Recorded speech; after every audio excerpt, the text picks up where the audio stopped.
but I know she's not just hanging around the farm quilting. She gets things done. She's a great trainer as well. Kelly Schnoffer, though, she's been doing really well. Let's see what Fallon Taylor can do. Today, she's got a little horse change. No, Fallon's still on baby flow. Oh, good. Yeah, she's good, still. good. Yeah, she's of course her #1 girl. She's tiny, but she's feisty. She's like a greyhound. I think she weighs just over 850 pounds, but she has the same stride angle as Secretariat, 110 degrees despite her size. Isn't that amazing? They're still just really working that arena, trying to get things just perfect. Let's run down to Cody Snyder. Court, you made a really good spur ride on that horse. What do you attribute that to? Trying to get a good spur out. You know, that horse had an okay spur out. It would have been a little better. You know, I think I could have really combed him up, but the horse is that good. You know, gives you all the time in the world. Just go back to him and try to sit your feet. You're looking really healthy coming in here. Your feet are really moving fast. Yeah, I've been back home working quite a bit, staying in shape, eating better, so I'm feeling great. All right, good luck the rest of the way. Appreciate it. Just getting some last-minute finishes on the arena here as we get ready for the barrel race. We're going to start with Megan Swint. And I'll tell you, this girl, she started out the season, she won the Champions Challenge up in Rapid City. That's the first time I watched Megan. And, you know, right now, number 21 in the world standings. And we talked about it, Melissa, the money counts here at Calgary towards the world standings with the WPRA. All the money they win in the pools, plus half the $100,000 if you end up winning it. Yeah, and Megan qualified via the WPRA Tour standings. Her great horse Sissy is out with an injury, so she's back home in Florida, and she's got some borrowed horses here. First 2 days didn't work out for her, and you're going to see her on her 5-year-old colt, Superboy, when they let her go. That's Cassidy Cruz and Taylor Jacob.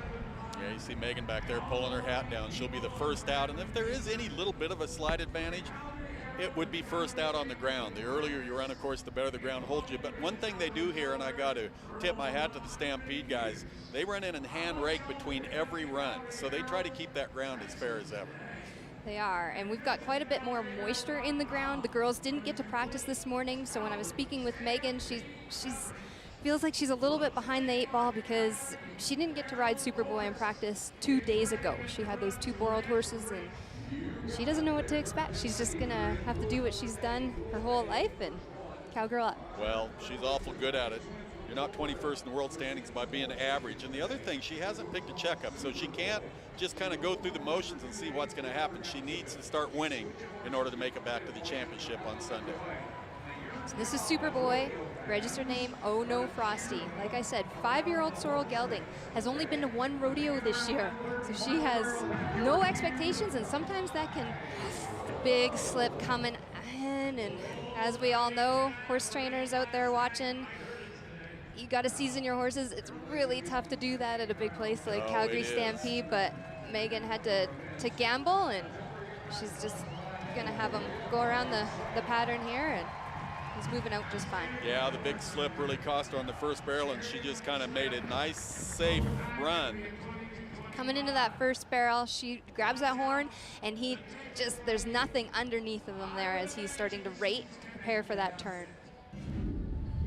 So the first one out and the first slip, much like we watched the other day with Fallon Taylor. What's it do for the next girl? This is Taylor Jacob that's coming in. Well, it's going to be tough for Taylor as well because she's made a horse change. She's on Madonna. This is Sissy B Gold. It's owned by Rick and Don Ringstaff out of Giddings. Goes to the left, and she's just going to ease her in there because, again, we want to stay safe, and we're going to learn a lot about this mare that Kelly Ringstaff maturity. She's 7 years old. Really Rady set up there. Nice clean run, real nice setting run. The pace. We'll see now how much speed she has. Looks pretty good, 18 and 16 100ths. That'll set the pace now for the rest to follow. Nice little horse, just ran so nice, straight up and down. Handled the ground good. Taylor Jacob, 18 and 16 100ths. Well, we're wondering what Mary Berger can do. We're about to find out. Here she comes. Her husband, Kerry, he's the farrier, but he talks to her, he says, you're not nervous enough, you know, when you come up there, you're just looking too cool. Well, you know, you've talked about Mo, too, how he turns that first barrel. It's almost like he tries to shoulder in. He would be difficult to ride, in my opinion. Absolutely. He tips that nose to the inside, not towards the barrel. So she has to have that line perfect, and he handles the ground awesome underneath her. Listen to this crowd. Oh, listen to the crowd. She is an in-house favorite already, and she's only competed 2 days here. And she has both stirrups this time, and she rounds third. He made a little mistake going off there. That's not going to hurt him at all. Not much. 18 and 8/100ths. Mary Berger takes the lead, but that's her slowest time yet here at the Stampede.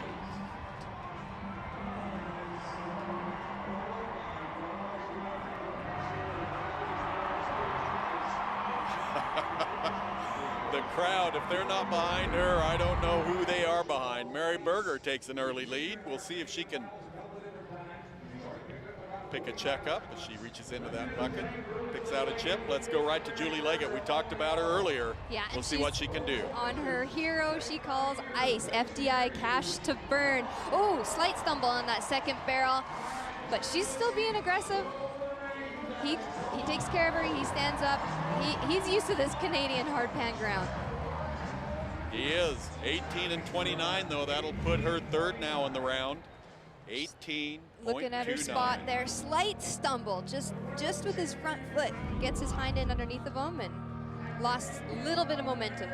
Yeah, they did. Do you think that slipped, or do you think they're just kind of being safe right now, trying to get through this ground? I don't think Julie was. I think she had her good game plan. That was just a slight, just a little bit of miss. Slip. Yeah, just a little misstep. So Fallon Taylor's coming in now. She knows that maybe the ground's a little squirrely, but she has to win. She picked up a 4th place check yesterday, $2,500. That's not going to be enough to get her back into the championships on Sunday. Can she do it? And she's on her great baby flow. Have a look at her helmet.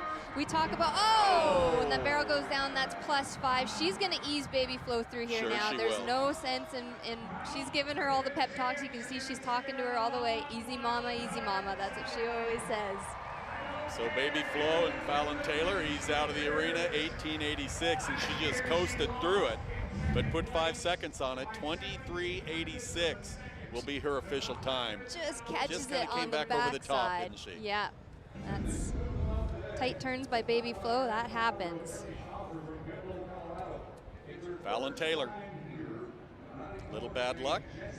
There she reaches into the bucket and picks out a chip. What's that about, Melissa? Well, that's the chips that they're pulling is for drug testing. It is random draw after every run immediately, as you can see. So here's Mary Walker yesterday. She's pulling out a chip. Now, if you get a green chip, you're good to go. If you get a red chip, then you have to report to drug testing. There are 2 red chips in every. And they're drug testing the horse. That's right, yes. Yeah, because you being a former Olympian, you know what about drug testing is. Let's go to Kelly Schnoffer now. We talked about her as well. And I'll tell you what, I have liked everything about her. Yeah, and she talks about this mare, Jessie, just undeniable, really correct and straight and upright. So this just looks like any nothing to her. This is her favorite kind of ground, I'd say. 18 and 20. So Mary Berger still hanging on to that first place. That puts Kelly, though, third. She is placed on every round. Third in the first round, third in the second round, and right now third in this round with 18.20.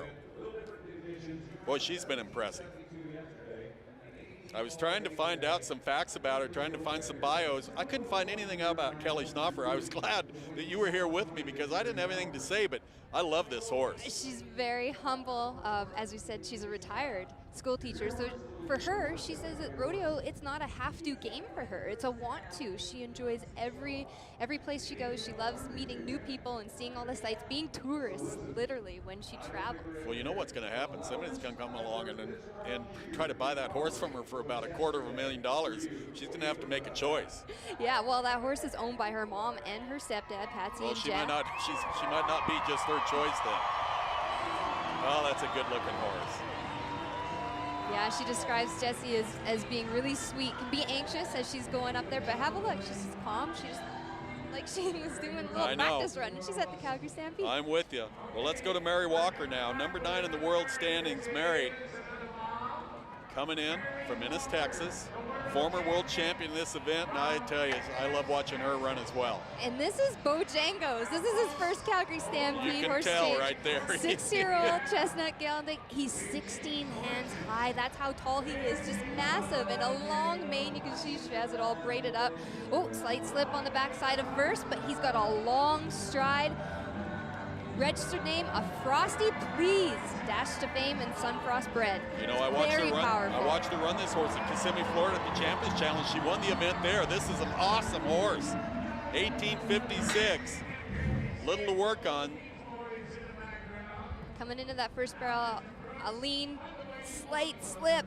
Bows off the other side as she pulls on that rein, but a solid first run for him at Calgary. Yeah, I thought so too. Giving Latte the day off. Nothing's wrong. Just giving him a rest. This will probably, you know, down the road, this may be her go-to horse until Double Latte gets old enough to talk about the clone of Latte coming along.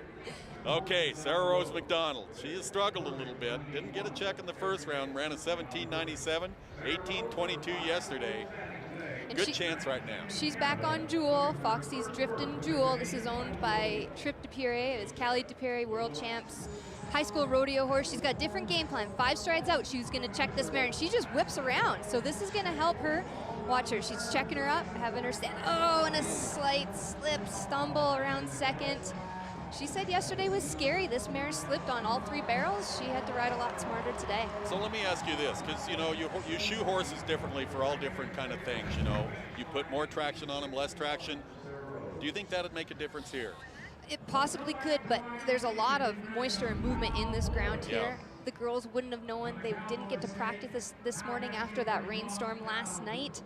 Sometimes it comes down to experience of being able to run here several times before you get that game figured out. 1861 for Sarah Rose McDonald, 18 and 8/100ths. Mary Berger is still holding on to that lead. Let's see what Cassidy Cruz can do. A Gillette, Wyoming cowboy, number 10 in the world standings. She's made a trip to the Wrangler National Finals. She is good. And her good horse, JJ, is fine. She's just resting him right now. So she's on JD, Genuine Diamond Dun, 13-year-old gelding, owned by Anna Allhouse, 14-year-old girl that's traveling with Cassidy.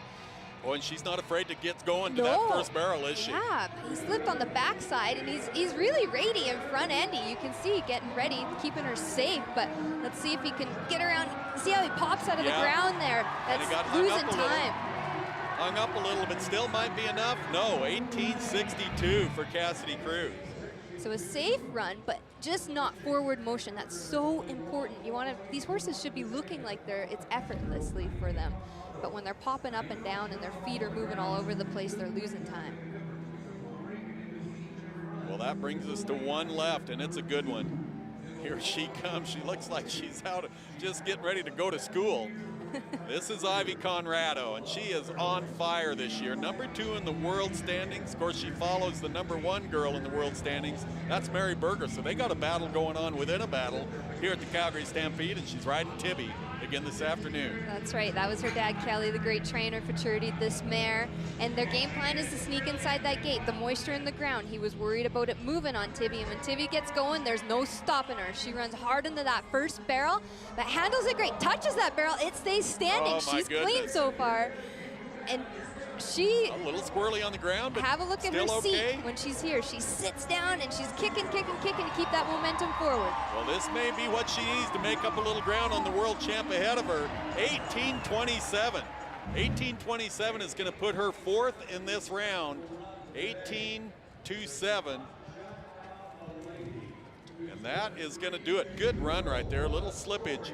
But Ivy Conrado is going to pick up another check in this round. She has placed 2nd, 5th, and now she's going to come in with a 4th place check. But guess who won the round? Oh my goodness, for the 3rd day in a row, and wait till this crowd figures it out. It's going to be Mary Berger once again taking the victory lap here in the arena at Stampede Park. And listen to this crowd when she rides in. There she is, the queen of the Calgary Stampede. It's Mary Berger.